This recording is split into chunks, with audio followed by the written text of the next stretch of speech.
Oday's News Roundup. Balogun's red card suspension lifted ahead of World Cup match. U.S. men's national team forward Folarin Balogun will be eligible to play against Belgium in Monday's FIFA World Cup round of 16 match after FIFA's disciplinary committee lifted the one-match suspension he received following a controversial red card. Balogun was sent off during the United States match against Bosnia and Herzegovina after colliding with a Bosnian defender. The incident sparked debate, with many arguing that the challenge did not warrant a red card. President Donald Trump confirmed that he spoke with FIFA President Gianni Infantino regarding the suspension, saying he believed the incident involved two great athletes who accidentally collided rather than committing a foul. Infantino acknowledged the conversation but emphasized that FIFA's independent judicial bodies made the final decision. The judicial bodies operate autonomously, apply the FIFA disciplinary code, and decide cases based on the applicable regulations and the specific facts before them, Infantino said. Trump praised Infantino but stated that he did not pressure FIFA to reach any particular outcome, adding that the disciplinary committee made the right decision. The Royal Belgian Football Association has questioned Balogun's eligibility and requested an explanation from FIFA regarding the process. FIFA's appeal committee ruled that the Belgian Federation had no legal standing to challenge the decision because it was not a party to the disciplinary proceedings. Body found during search for missing Mississippi teen. Authorities searching for 18-year-old Nolan Xavier Wells on Mississippi's Horn Island discovered a body on Monday morning, prompting officials to end the search. The United Cajun Navy announced that a body had been found on the island's northwest shoreline. Officials have not yet confirmed the person's identity. Search crews had been looking for Wells since he disappeared around 3 p.m. on Saturday, July 4th. The operation involved boats, aircraft, and ground teams coordinated by the Jackson County Sheriff's Office. Russian missile attack kills dozens in Ukraine. Russia launched a large-scale missile and drone attack across Ukraine early Monday, killing at least 26 people and highlighting Ukraine's growing shortage of air defense interceptors. Rescue workers continued searching through the rubble of a damaged apartment building in Kiev after one of the deadliest attacks on the capital this year. According to Ukrainian officials, Russia fired 23 ballistic missiles, none of which were intercepted, underscoring concerns about dwindling supplies of U.S.-made Patriot missile interceptors. The attack comes just before a NATO summit, where President Donald Trump is expected to meet with Ukrainian President Volodymyr Zelensky as diplomatic efforts continue. For killed in southern Lebanon airstrike. An Israeli drone strike on a vehicle in southern Lebanon killed 4 people, including a school head teacher, according to Lebanese state media.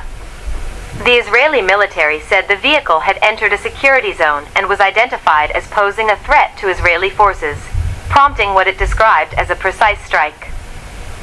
Lebanese officials reported that the victims included the head teacher, her mother, a foreign domestic worker, and a Syrian worker. They were reportedly returning home after visiting relatives when the vehicle was struck. Despite a renewed ceasefire agreement reached in June, tensions remain high along the Israel-Lebanon border. Israel continues to conduct strikes against what it says are Hezbollah-related threats, while Lebanon reports ongoing civilian casualties and displacement.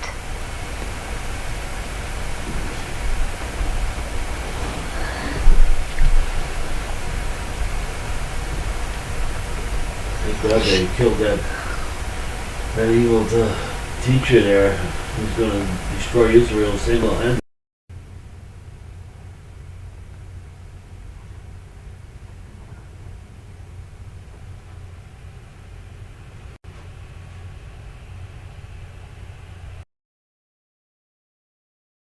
Baldoni finally settled their ongoing It Ends With Us legal drama, and fans everywhere thought their names would be out of headlines for at least a few months. However, it turns out that Blake Lively isn't finished yet, and is now seeking $8 million in legal fees from Justin Baldoni. Keep reading for more information. Blake Lively seeks $8 million in legal fees. Despite the court battle being drawn out and quite dramatic, with bombshell texts and other pieces of evidence being released that made both the Jane the Virgin actor and Blake Brown founder look bad, damaging their reputations. The settlement wasn't as intense as some expected. Once all was said and done, neither side publicly admitted wrongdoing, and neither side received a large sum of damages payout from the other. The settlement effectively ended the main fight between them. However, they then returned to court to battle over legal fees. According to a filing submitted on Monday, June 29th, Lively is asking a judge to order Baldoni to pay her over $8 million in attorney's fees and litigation costs. Now, Baldoni has until July 13th to respond to the request, and only then will Judge Louis J. Lyman determine whether Lively is truly owed the $8 million she's asking for. Social media reactions.